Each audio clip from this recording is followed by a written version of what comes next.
कानी बहू।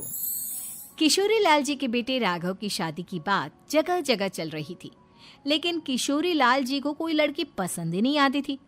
और उसकी एक ही वजह थी, किशोरी लाल जी का लालची होना। उनको लड़की वालों से मोटा दहेज चाहिए था और इसी चक्कर में एक दिन वो एक बहुत पैसे वाले के घर अपने बेटे का रिश्ता लेकर पहुंचे। उस आदमी का नाम था ओम प्रकाश। देखिए किशोरी लाल जी, मेरी एक ही बेटी है और मेरी सारी संपत्ति जायदाद सब कुछ मेरी बेटी नैना का ही है। पापा, नाम से लगता है बहुत खूबसूरत होगी। कितना अच्छा नाम है ना, नैना। ओ, वैसे बात तो सही है आपकी। अब इतना पैसा है, जमीन जायदाद है, इकलौती बेटी, आप भी क्या करेंगे? सब कुछ उसे ही देंगे ना। बिल्कुल ठीक पहचाना आपने। बस बेटी की शादी और सारी जायदाद उसके नाम। पापा, बिना देखे हाँ कर दीजिए ना। इतना अच्छा रिश्ता फिर कहाँ मिलेगा? माला माल हो जाएंगे हम।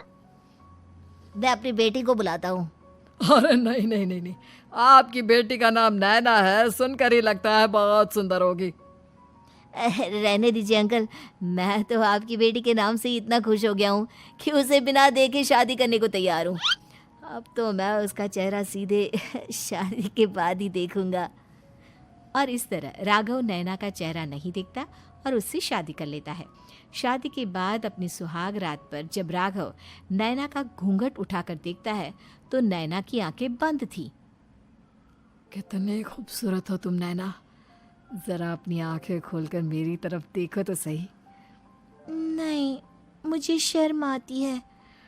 अरे, मैंने तुम्हें शादी से पहले भी नहीं देखा, और अब अगर तुम आंखें खोलकर मुझे देखोगी भी नहीं तो मुझे अच्छा कैसे लगेगा? इससे पहले कि नैना अपनी आंखें खोलकर राघव की तरफ देखती, अचानक से लाइट चली गई और राघव नैना को पूरी तरह से देख भी नहीं पाया। अगली सुबह नैना राघव के लिए नाश्ता बनाकर लेकर आई। अरे ये क्या, आधा पराठा सेका हुआ है और आधा बिल्कुल कच्चा। ये तुमने क्या किया नैना? बहू, तुमने क्या आधा पराठा तवे से नीचे लटका कर रखा था, जो आधा सेका है और आधा कच्चा?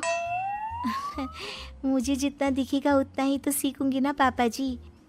जहाँ जहाँ मुझे नजर आ रहा था वहाँ मैंने सीख लिया, जहाँ जहाँ नहीं दिखा वहाँ कच्चा रह गया होगा। इसका क्या मतलब है? ये कैसा मजाक कर रही है तुम? अरे बहू, तुमने इतना लंबा घूंघट क्यों लगाया हुआ है? देखो, हमारे घर में बहुओं को बेटी की तरह रखा जाता है, और फिर तुम तो इतना सारा माल लेकर आई हो। देखो, ये घूंघट डालकर रखने की कोई ज़रूरत नहीं है। हाँ नैना, पापा जी ठीक कह रहे हैं, तुम तो आराम से रहो, अपना ही घर समझो। नैना अचानक से अपना घूंघट उठा लेती है। अरे ये क्या पापा, नैना की तो एक आंख फूटी हुई है। नाम से नैना, लेकिन ये तो कानी बहू निकली। मेरे साथ धोखा हुआ है, धोखा। बिना दिखाए अपनी कानी लड़की मेरे संग ब्याह दी। मुझे कानी बीवी नहीं चाहिए। मुझे अभी ओम प्रकाश जी से बात करनी पड़ेगी। आखिर उन्होंने मेरे साथ ऐसा किया क्यों? अरे, आप लोगों ने ही तो पापा से कहा था कि आप लोग शादी से पहले मुझे देखना नहीं चाहते। अब मेरे पापा पर क्यों इल्जाम लगा रहे हैं? अरे लेकिन उन्हें बताना तो चाहिए था ना कि तुम कानी हो, एक आंख से तुम्हें दिखाई नहीं देता। किशोरी लाल और राघव नाराज होकर ओम प्रकाश को अपने घर बुलाते हैं। पापा जी, ये आपने क्या किया? शादी से पहले बताया क्यों नहीं कि नैना की आंखों में परेशानी है? अरे, आप ही ने तो लड़की देखने से मना कर दिया था। और लेकिन आप बता तो सकते थे। आपको तो हमारी बेटी की प्रॉपर्टी चाहिए थी, वो भी पूरी की पूरी। अब क्या हुआ अगर उसे आधा दिखाई देता है? प्रॉपर्टी तो आपको पूरी मिल गई ना। और ये क्या बात हुई? मेरी शादी प्रॉपर्टी से नहीं, आपकी बेटी से हुई है। अब ये तो पहले सोचना चाहिए था, तब तो मेरी प्रॉपर्टी देखकर तुम्हारी जुबान लप लपा रही थी। लेकिन मैं कानी लड़की को अपनी बीवी बनाकर नहीं रख सकता। पापा, कुछ करिए ना आप। हाँ, करता हूँ। देखिए ओम प्रकाश जी, आप हमारे साथ ऐसा नहीं कर सकते। और तुम देखो, अगर तुमने मेरी बेटी से शादी तोड़ी ना, तो जो भी प्रॉपर्टी मैंने तुम्हें दी है वो तो पूरी की पूरी वापस ले ही लूँगा, और आधी प्रॉपर्टी तुम्हारी भी लूँगा।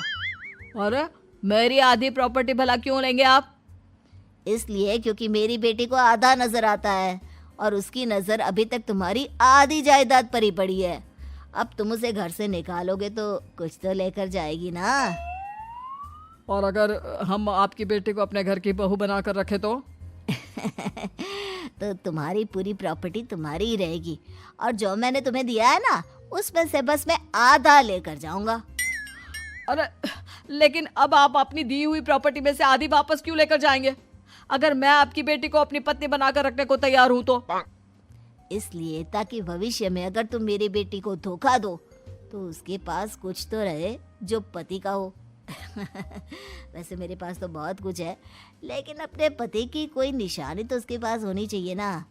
अब अगर तुमने मेरी बेटी को कहानी कहा तो तुम्हें प्रॉपर्टी भी कहानी ही मिलेगी, पूरी नहीं। जमाए राजा।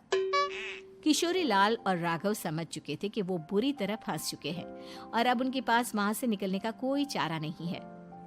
अब समझ में आया ना, लालच बुरी बला होती है। एक तो तुम्हें प्रॉपर्टी मिली, ऊपर से बीवी मिली, उसमें तुम्हें नखरे भी दिखाने हैं। आए बड़े, चुपचाप बैठो दोनों। कुछ दिनों के बाद नैना राघव की कार लेकर बाजार घूमने निकलती है और जब कार लेकर वापस आती है, ये क्या? एक तरफ से मेरी गाड़ी पूरी खराब हो चुकी है। लगता है तुमने मेरी गाड़ी को किसी दूसरी गाड़ी के साथ एक्सीडेंट किया है। अरे अरे कितना बड़ा नुकसान कर दिया तुमने बहू। वो क्या है ना पापा जी, मुझे एक आंख से दिखाई नहीं दे रहा था, सामने से गाड़ी आ रही थी। मुझे तो सिर्फ आधा ही दिखाई दिया और वो गाड़ी मेरी कार से रगड़ते हुए निकल गई। अब मैं क्या करूं बताओ? आप इसे ठीक कराने के पैसे कौन देगा? तुम्हारे पापा? तुमने मुझसे इस तरह से बात की? अभी रुको। नैना राघव की शिकायत ओम प्रकाश को कर देती है। देखो राघव, अब जो मेरी आधी प्रॉपर्टी तुम्हारे पास थी ना, उसमें से आधी और मैं लेकर जाऊंगा, क्योंकि तुमने मेरी बेटी को डांटा। अरे नहीं नहीं पापा जी, गलती हो गई, माफ कर दो। गलती की तो कोई गुंजाइश ही नहीं। अगली बार मेरी बेटी को डांटा तो बची हुई आधी में से आधी और ले जाऊंगा। लालच के चक्कर में हम दोनों ने बहुत बड़ी गलती कर दी बेटा। एक तो तुम्हें कानी बहू मिली और ऊपर से जो माल मिला वो भी काना। इस तरह राघव की हर एक गलती पर ओम प्रकाश उसकी प्रॉपर्टी का आधा आधा हिस्सा लेकर अपना सारा माल वापस ले गया और राघव को कानी बीवी से काम चलाना पड़ा। भाई लालच वाकई में बुरी बला है।